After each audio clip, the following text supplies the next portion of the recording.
뷰티풀 굿머니로 이어가겠습니다. MBN골드의 조기준 매니저와 함께하겠습니다. 어서 오세요, 매니저님. 네, 안녕하십니까. 자, 시간의 거래 특징주부터 확인하겠습니다. 전해주십시오. 네, 어제 달러 강세와 외국인의 매도세, 또 미국에서는 엔비디아 반도체 중국 수출 금지로 또 변동성 짙은 시장에 수급 자체가 개별 종목 위주로 들어왔습니다. 시간 외에서는 어떤 뉴스에 반응을 했는지 체크해 보겠습니다. 일단 먼저 사우디 네옴시티 모멘텀이 지속되고 있는 가운데 가덕도 신공항 건설을 위해서 국토부가 이 유신 컨소시엄을 용역 계약으로 체결했다고 합니다. 이 같은 소식에 유신, 상한가 근처까지, 상한가 터치하는 모습까지 시간 외에서 확인이 됐고요. 또 한미글로벌의 부회장이 사우디 네옴시티 CIO 면담 소식에 한미글로벌 4% 강세를 보였습니다. 네, SK 디스커버리에서도 소식이 있었는데요. 주주가치 제고를 위해서 자회사 SK케미컬 지분 매입으로 1,000억 원을 투입한다는 소식이 전해졌습니다. 이 같은 소식에 SK케미컬 우선주까지 일제히 움직이는 모습 보였고요. 각각 가격 제한선 7% 가까운 큰 폭의 오름세 확인이 됐습니다. 네, 그리고 한국 맥널티에서 이틀 전에 이 최대 주주 지분 매각 검토설이 나왔습니다. 이 소식 다시금 불거지면서 시간 외에서 반응을 했고요. 6.5% 올라가는 모습 확인이 됐습니다. 시간의 특징주 체크해봤습니다. 최대 주주의 지분 매각이 왜 주가의 상승 이유가 되는 거예요? 그건 뭐 단순 수급이기 때문에 그러니까 어디서 이제 인수합, M&A라는 거는 항상 우리 시장에서 어딘가에 모르는 뭔가에 그 인수화가 되면서 좋은 회사로 바뀔 것이다. 뭐 그런 M&A 이제 기대감이군요. 우회 상장도 있고 뭐 여러 가지 뭐 옵션이 있기 때문에 그런 것 네, 같습니다. 혹은 또 우리가 모르는 뭔가가 있으려나라는 생각도 들고. 자, 시간의 거래 특징주들은 늘 전날에 나오는 뉴스에 따라서 많이 움직이는 그런 경향성을 보이는데 네. 이 가운데에서 우리가 정규장에서도 투자할 만한 종목이 있습니까? 일단 뭐 지금 우리가 이제 그 네옴시티 관련 주들은 다들 할 것이다라는 기대감이 있었는데 네. 실제적으로 어제 한미글로벌 부회장이 이제 사우디아라비아 CIO 책임자를 만나서 협력 방안을 논의했다는 겁니다. 그래서 구체적으로 접근할 수 있다. 물론 이제 한미글로벌이 이제 시간의 단일가 거래 3일 동안 거래되는데요. 이 회사는 펀더멘탈상 그래도 3천억의 매출에 200억 정도의 평균적으로 영업이익이 나오는 회사다 보니까 이 회사의 지금 현재 시총이 2천억이기 때문에 펀더멘탈이 나쁘지는 않습니다. 그래서 지금 최근에 상승을 했지만 미국을 제외한 세계 10위 관련 PM 부동산 전문 회사고요. 여기는 우리나라의 PM이 아니고 대부분 해외 PM을 많이 했더라고요. 그래서 미국뿐만 아니라 미국이 아니라 전 세계적으로 이제 PM을 많이 했기 때문에 펀더멘탈 상으로도 이제 영업이익이 나오기 때문에 현재 시총이 그렇게 고평가된 것 같지는 않다 해서 한번 단일가 매매를 거래하겠지만 약간은 큰 수량을 매수는 아니고 조그만 수량으로 매매를 해본다 그러면 괜찮지 않을까 생각합니다. 네, 왜 수량을 조절을 해야 되는 거죠? 이제 왜냐면 30분 단위로 거래되고요. 예. 그래요, 뭐 단일가 거래이기 때문에 그 다음에 또 그 최근에 많이 올랐고 또 이제 이 관련 네옴시티 관련주들은 또 급등락을 많이 하거든요. 그렇죠. 그래서 순간적으로 막 5% 10%는 왔다 갔다 하기 때문에 또 순간적으로 손절도 해야 되고 뭐 그래야 되기 때문에 매매 위주 트레이딩 관점으로 접근하시기 바라겠습니다. 네, 상당히 좀 투자의 유의가 필요한 종목입니다. 그렇습니다. 예, 급등락이 있을 수 있어서. 네. 상한가도 갈 수도 있고요. 예, 그 전혀 반대일 수도 있고요. 네. 그런데 이제 사실 펀더멘탈 상은 비싸지 않고 그 다음에 또 하나는 이제 구체적으로 이제 담당자 투자 총괄과 만나서 상호 협력 방안을 논의했다고 하는 거는 중요한 뭐 관점일 수도 있고요. 다른 데는 이제 하겠다, 우리가 진출하겠다 그러는데 여기는 직접 면담을 했다는 거는 가능성이 높다고 볼 수도 있죠. 이 부회장에 대한 행보에 대해서 많은 투자자분들이 궁금해하고 계시는데 뭐 특이 사항이 있는 건가요? 우리가 만난다고 해서 그쪽에서 만나주지 않을 가능성이 높은데 여기는 이제 왜냐면 이제 세계 10위의 어떤 이제 PM사 부동산 전문 회사고 그 외에 조그만 건설사들이 되게 많이 오르락 내리락 거리는데 여기는 이제 커리어가 되거든요. 세계 많은 이제 뭐 남극 기지부터 시작해서 뭐 태양광 발전, 해외 발전소 관련해서 PM을 많이 한 경험치가 있기 때문에 아마 만난 게 아닌가 생각합니다. 네, 자 여기까지 들어보겠습니다. 다음은 외국인과 기관의 특징주도 살펴보겠습니다. 전해주십시오. 네, 7거래일 동안 2거래일 연속해서 사들인 종목들로 한번 정리를 해보겠습니다. 일단 외국인의 장바구니에서는요, 시장에서 뜨거운 관심을 받은 종목과 또 시큰둥한 반응을 보인 종목, 이렇게 좀 온도차가 있는 기업 함께 담아낸 모습 확인이 되고 있습니다. 일단 소위 태조 이방원 그룹에서 시장에 주목받으며 시세 오래냈는데 최근 약간 조정을 받고 있죠. 하지만 여전히 외국인은 현대 미포조선 무려 33거래일 연속해서 사들이는 모습 유지하고 있고요. 또 달러 강세로 종합 상사주가 다시 매수 우위 종목으로 올라왔습니다. LX 인터내셔널 8거래일 연속해서 매수 포지션 유지하고 있습니다. 네, 또한 기판업체인 대덕전자도 담아내고 있고요. 폐배터리 관련주도 시장에서 너무나 뜨겁습니다. 성일 하이텍을 외국인은 사들였습니다. 또한 쌍용차 인수로 움직임을 보였던 KG그룹주였습니다. 하지만 주식 처분 공시가 나오면서 하락세를 보였는데요. 외국인은 오히려 기회라고 생각을 했던 걸까요? KG스틸을 담아내는 모습 확인이 됐습니다. 자, 그렇다면 기관은 어떤 종목의 연속성을 보이며 장바구니에 담아냈을까요? 고려 아연 연속성 보이면서 사모펀드와 함께 사들이는 모습이 확인이 됐습니다. 이 영풍그룹으로부터 계열 분리에 나선다는 이슈가 계속해서 수급을 이끌고 있습니다. 네, 또한 어제 반도체 약세 속에서도 OLED 관련주가 상대적으로 강했습니다. 기관은 이녹스 첨단 소재를 선택해서 사들였고요. 또한 2차 전지주로는 대주전자재료까지 연속해서 사들이는 모습 확인이 됐습니다. 또한 시장 대비 이 통신 서비스 섹터가 강했습니다. SK텔레콤 기관은 매수 포지션을 보였고 바이오주로는 에이프릴 바이오까지 담아내는 모습 확인이 됐습니다. 외국인과 기관 수급 체크해봤습니다.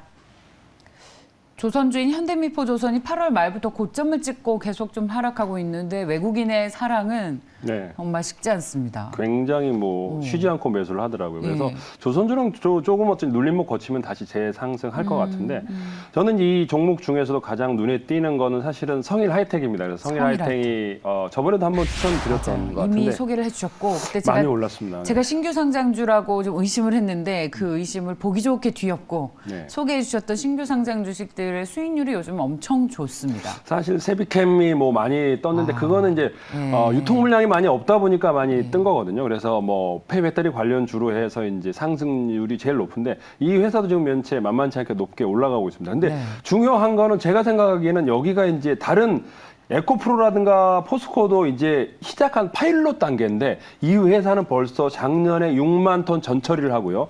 올해 10만 톤이 넘어섰거든요. 벌써 이제 선두주자라는 겁니다. 중요한 거는. 이게 근데 우리나라용이 아니고 이제 우리나라뿐만 아니라 중국, 말레이시아, 인도, 헝가리에 진출해서 거기에서 파우더 형태를 만들어서 뭐 2개 공장에서 이제 후처리를 하거든요.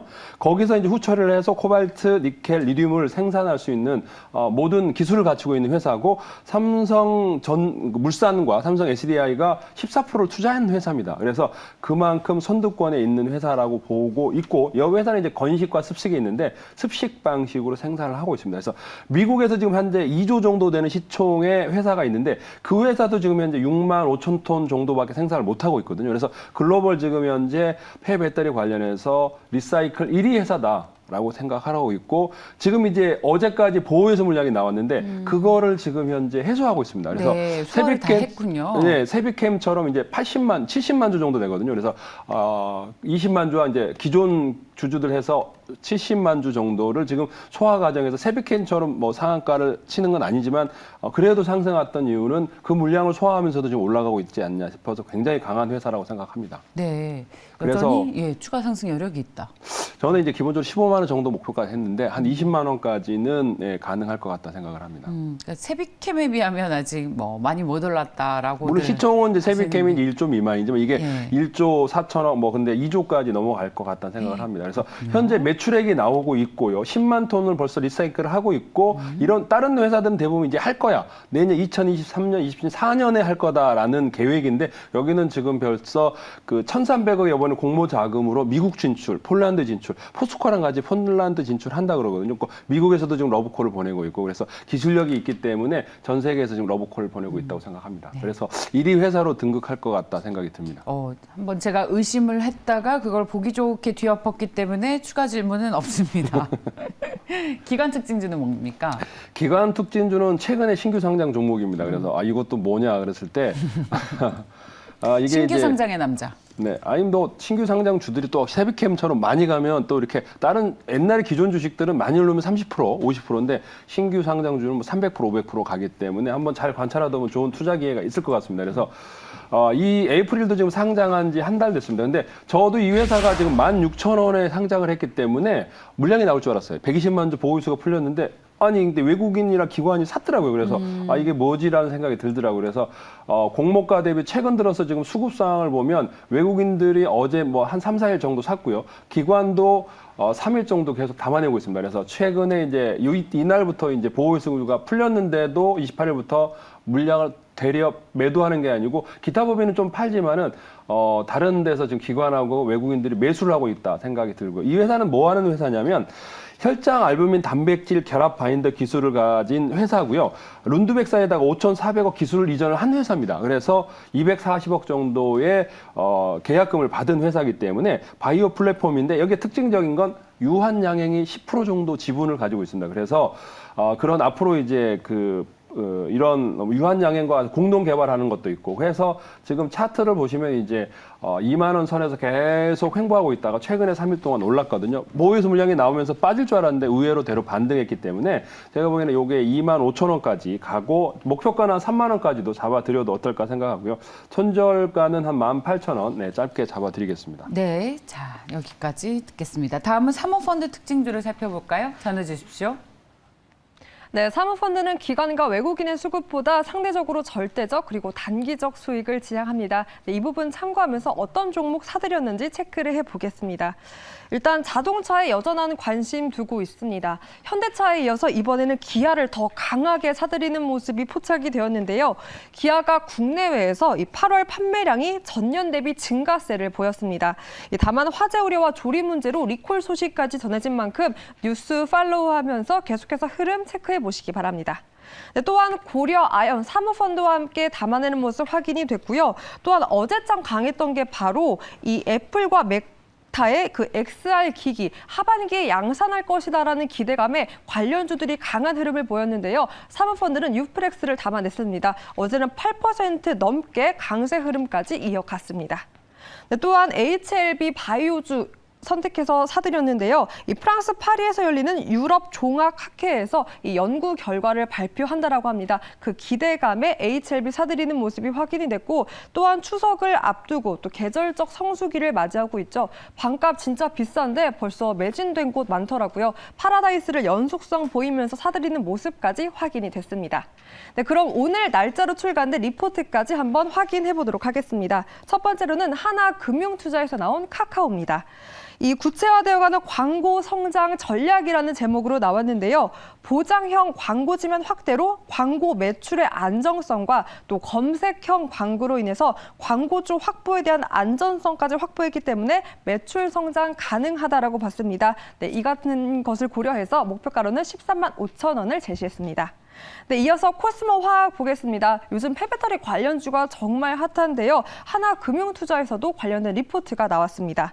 이 폐배터리 리사이클의 다크호스라는 제목으로 나왔고요. 이 그룹사 내수직 계열화로 매출 급성장이 예상된다라는 긍정적 전망과 함께 또 특수용 아나타 제형 비중 확대로 수익성까지 제고할 수 있다라는 의견을 제시를 했습니다. 목표가로는 2만 9천 원을 제시했습니다. 리포트까지 확인해봤습니다. 그 종목 중에는 뭐 지금 제가 보기에는 이제 가장 뭐 사모펀드가 많이 산 종목을 한번 찾아봤습니다. 그래서 파라다이스가 굉장히 많이 샀더라고요. 근데 이거는 기관들이 지금 현재 사모펀드가 지금 한 달 동안 한 80만 주 정도 샀거든요. 매수를 했고 연기금도 한 40만 주 매수를 했어요. 그러니까 그 리오프닝 관련주로 해서 외국인 이제 기관들 한 200만 주 샀고요. 최근 들어서 이제 외국인도 이제 팔자에서 멈추고 있는데 개인들만 순수하게 200만 주 매도를 했고 기관들은 계속 사고 있다. 그러면서 차트로 봤을 때 이제 뭐 저점 깨고 다시 이제 가격까지 올라와 있는데 지금까지 이제 서울, 인천, 부산, 제주 4개소의 외국인 카지노를 가지고 있는 사업장을 운영하는 전형적인 리오프닝 관련주인데 아까 보신 대로 사모펀드랑 연기금이랑 기관들이 한 200만 주 넘게 샀고요. 그다음에 외국인도 최근에 다시 사기 시작한다라고 생각해서 지금 차트상으로 이제 박스권 상단이긴 한데 지금 이제 전체적으로 리오프닝이 될 가능성이 높기 때문에 이제 그와 관련된 대장주로 해서 한번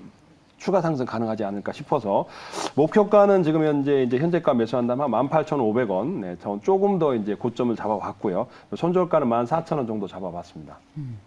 자, 다음 리포트 특징주는 뭡니까? 리포트 특징주는 이제 뭐 어차피 두 종목이었으니까 코스모 화학을 이제 아까 이제 성일 하이텍이랑 비교되기 때문에 한번 찾아봤습니다. 성일 하이텍이랑 이제 코스모 화학은 지금 현재 박스권 상단 돌파해서 천정을 뚫고 하늘 높이 올라가고 있습니다. 최고가예요. 그런데 이제 신고가. 근데 이제 이 그렇죠. 회사는 이제 이산화티타늄을 생산하고 있고 이제 코스모 신소재 지분 가치로 한 5천억 정도의 시장 가치를 가지고 있는 회사인데 지금 8,500억 정도 시총을 가지고 있습니다. 그래서 지금 현재 상승을 하고 있는데 이 회사가 이제 그 니켈, 코발트, 리튬을 했을 때 이제 2024년에 한 4,000톤, 뭐 2,000톤, 1,000톤 생산할 거다. 그다음에 이제 총 7,000톤 정도 리사이클 생산 능력을 갖출 것이다라고 하는 거는 이제 앞으로 할 거다라는 겁니다. 다크호스 이제 앞으로 할 거다 추우고 사실 리사이클 관련이 이제 그 태동기거든요. 그래서 폐배터리 관련해서 태동기이기 때문에 많은 종목들이 앞으로도 할 거다 더 하고 이제 성장하고 이제 그런 사업이기 때문에 이제 여기가 기본적으로 전구체나 양극재 생산할 수 있고 이산화티타늄 그런 기술이 있기 때문에 앞으로 가능성이 높게 보는 게 아닌가 싶고요. 조금은 오버슈팅이 나와 있는 것 같습니다. 그래서 조금 짧게 보셔야 될 것 같고요. 뭐 매수가는 24,000원 사신다 그러면 3만 원 잡아드렸는데 그거보다는 좀 더 한번 중간에 끊어가셔도 될 것 같다 생각하고요. 손절가는 짧게 22,000원 잡아드리겠습니다. 코스모화학 같은 경우에는 단기적으로는 말씀하셨듯이 많이 올랐을지 몰라도 길게 봤을 때 이거 한 몇 배 더 갈 거예요. 그렇게 보십니까? 2차 전지와 아. 폐배터리 시장은 지금의 상승은 그러니까 저희는 에코프로비엠과 같은 경우에도 그렇고 네. 제가 한 2015년부터 2차 전지 시장 계속 주목해 왔거든요. LNF나 이런 거 관심 가지고요. 예. 그래서 실제로 투자도 적극적으로 했고 네. 그러면 이건 그냥 그 오랜 기다림 끝에 시세가 나고 있는데 네. 이 시세의 끝은 앞으로 우리 산업과 삶을 바꿔놓기 때문에 네. 지금 이제 시작이 아닌가라는 생각을 사실은 하고 있습니다. 뭐 코스모화학도 이거야말로 이제 가치 투자죠. 네, 네, 시간 뭐 오래 걸리는. 기관들 네. 사모펀드 투신권 매수 기관이 한 110만 주 한 달 동안 샀고요. 외국인도 매수가 있습니다. 그래서 유일하게 개인만 매도를 하고 있기 때문에 추가 상승은 가능한 한번 이제 눌림목대 매수를 예. 추천드리겠고요. 그다음에 지금 시총이 이제 8천억대다 보니까 뭐 1조 넘어가는 건 한순간이라 생각합니다. 그리고 네, 좋아요. 코스모 화학에 대한 이야기를 했고 앞서 파라다이스는 이제 토론 없이 그냥 지나갔는데 다시 파라다이스에 대한 이야기를 좀 하면 이제 저희 시청자분께서도 롯데건강개발 샀는데 파라다이스 살 걸 이제 말씀 듣고 이제 그런 얘기를 하세요. 근데 어제 저희가 요즘 이 카지노 관련 주식에 대한 얘기가 계속 많이 나와서 또 이런 토론도 했었는데 이제 파라다이스는 일본인 관광객들 위주로 영업을 하는 회사이잖아요. 근데 네. 일본이 요즘 이제 여행이 풀려가지고 네. 일본 관광객들이 유입에 대한 기대감이 높은데 그래서 이미 많이 올랐는데 롯데관광개발은 중국인 그 카지노향 매출로 기대가 되는 그런 회사인데 상대적으로 중국은 안 풀리고 우리랑 사이도 안 좋고 그래서 지금 다른 카지노들 시장에 좋을 때 못 오르고 있잖아요. 네. 근데 결국 흐름은 결국 모든 것이 풀리게 될 것이기 때문에 그렇다면 상대적으로 덜 오른 카지노 회사인 롯데관광개발을 사놓고 기다리는 게 가격적인 부담이 좀 덜하지 않겠느냐. 기대 수익률을 더 높게 주지 않겠느냐라는 롯데관광개발은 의견. 하나의 단점이 뭐냐면 제가 예. 알기로는 그 시비 물량이 굉장히 많습니다. 시비. 그래서 올라갈 때마다 이제 전환사채 가격이 낮아졌고 그 올라갈 때마다 이제 그 부채가 많거든요. 그래서 그 부채를 이제 전환사채로 굉장히 많이 발행했고 올라갈 네. 때마다 아마 그 물량 나오면서 상승 흐름이 약간은 걸림돌이 있지 않을까 생각하는데 근데 만약 그게 다 소화한다 그러면 이제 제주도에서 이제 그 카지노뿐만 아니라 관광객들. 관광지로서 예. 이제 뭐 그런 숙박 또 있고 그러기 때문에 이제 상승은 할 텐데 좀 시간이 걸리지 않을까 생각하고요. 그다음에 이제 여기 파라다이스랑 다른 거는 이제 롯데관광은 이제 제주도가 주력이지만 여기는 이제 서울, 인천, 부산, 제주 네 군데를 가지고 있다는 게 또 강점이지 않을까 생각됩니다. 그래서 이 회사는 우선적으로 기관들이 더 많이 사는 이유가 있지 않을까 싶습니다. 네, 파라다이스 기관이 더욱 관심 갖는 이유에 대해서 주목해보자라는 말씀까지 듣겠습니다. 매니저님 혹시 공개 방송 계획 예, 있으세요? 오늘도 4시부터 이제 5시까지 무료 공개 방송 하고 있고요. 유튜브에 조기준 대표 검색하시고 들어오시면 오늘 시장뿐만 아니라 이제 앞으로 9월 달에 어떤 종목을 사서 수익을 생길 건지 자세하게 알려드리도록 하겠습니다. 네, 잘 들었습니다. MBN골드의 조기준 매니저였습니다. 고맙습니다. 감사합니다. 네.